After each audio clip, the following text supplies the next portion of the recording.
Okay, for practicing these exercises it's acceptable to work directly onto a pad, but once you've decided to continue calligraphy you need to set up a board, and this is covered in another video. Before that, let's think about ruling up. First of all, please remember that when you draw two lines, they're defining the top and the bottom of the X height of the letter. Normally when we write lines we only think about the bottom line. In this case we have to use both lines. The X height of the letter will touch the top and bottom lines, and if the letter has a ascender or descender, this will go above or below the X height, obviously.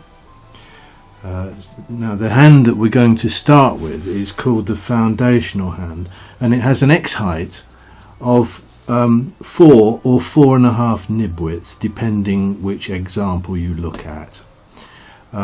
So there are many examples of foundational hand. Other hands will have different weights according to what's required. So for instance, italic would have 5 nib widths in height as a medium weight letter. Okay, so let's take 4 nib widths for foundational hand for simplicity. Take a sheet of paper and take your pen and hold it vertically and make a little square like that.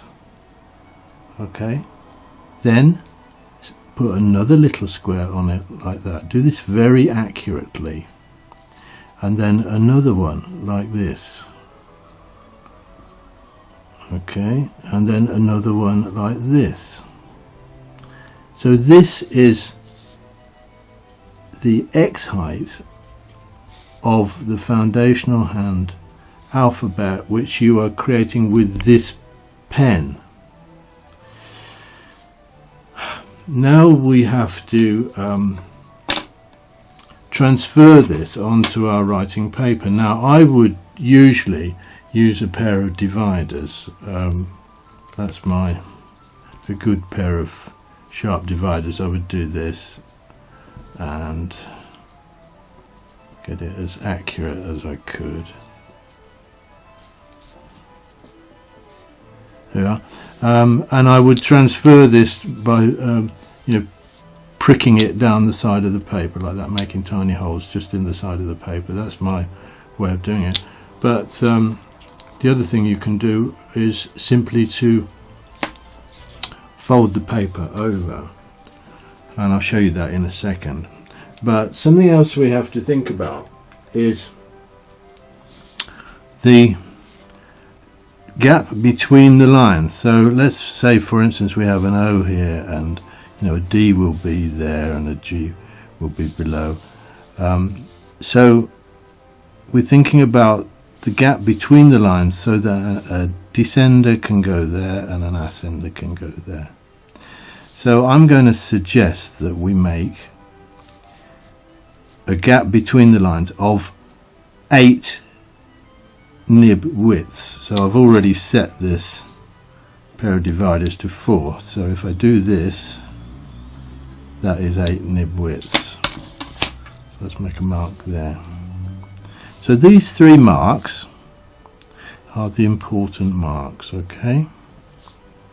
Please do it accurately. It makes a lot of difference. Now I'm going to get this piece of paper and I'm simply going to fold it. This can be any piece of scrap paper. Oops, I smudged it, never mind. I've now got 3 lines here. So I take my pad, first of all. Let's get a pad. And the thing about a layout pad is that it is sort of semi-transparent. It's not tracing paper, but you can slightly see through it, and it's cheap. So I'm taking this layout pad, and with this T-square, which is very, very useful, this little T-square, because it slides down the edge of the pad like this. So first of all I'm going to draw a line, a top line, just to start me off, which I know now is parallel to the top. I'm drawing it with a ballpoint pen so that you can see it, but I want you to do it with a hard pencil with a light weight, because you can rub it out afterwards. Don't put a lot of weight onto your ruling up, but I'm just doing this so you can see it with a ballpoint pen. Okay, now I'm going to take this piece of paper that I just ruled up, and I'm going to do this. I'm going to put it on the top, and I'm going to make a mark there, and I'm going to make a mark there. Then I'm going to move down and make a mark there. I'll move it over so you can see it, and oops, make a mark there, make a mark there, make a mark there, and so on all the way down, giving you a gap twice the size between the X height marks.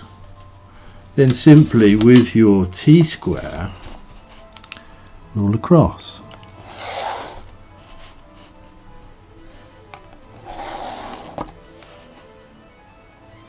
Like this. If you haven't got a T-square, you just have to measure the same down both sides of the pad and then join the dots across. It'll take you slightly longer, but I love this T-square. I think I find it very useful. Okay, so there is your ruling up. Now remember what I said about ruling up lightly, but this is layout paper and I've ruled it up with a biro. Now if I take a page out of this page out that I've just ruled up, and if I slip it underneath, if I now put this ruled up paper underneath, I don't know if you can see on the video, it doesn't show very well on my monitor, but I can see perfectly clearly the top and bottom lines here, so I can use those as a guide when I'm practicing without having to rule up every time. But if you're going to do it on reasonable quality paper, then you won't be able to see through it, so you have to draw it up.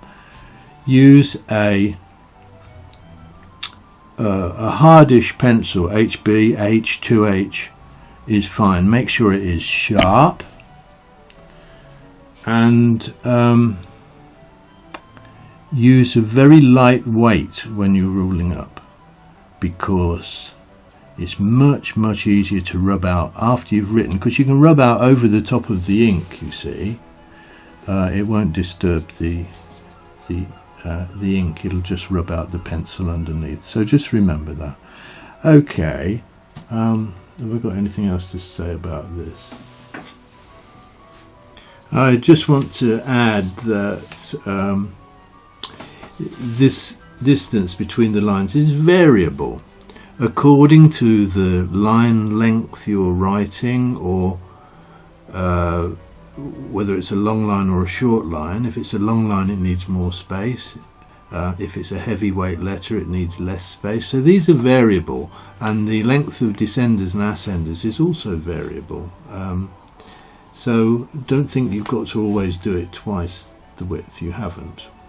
But whatever you do, please be really careful when you're playing around with these lines, okay?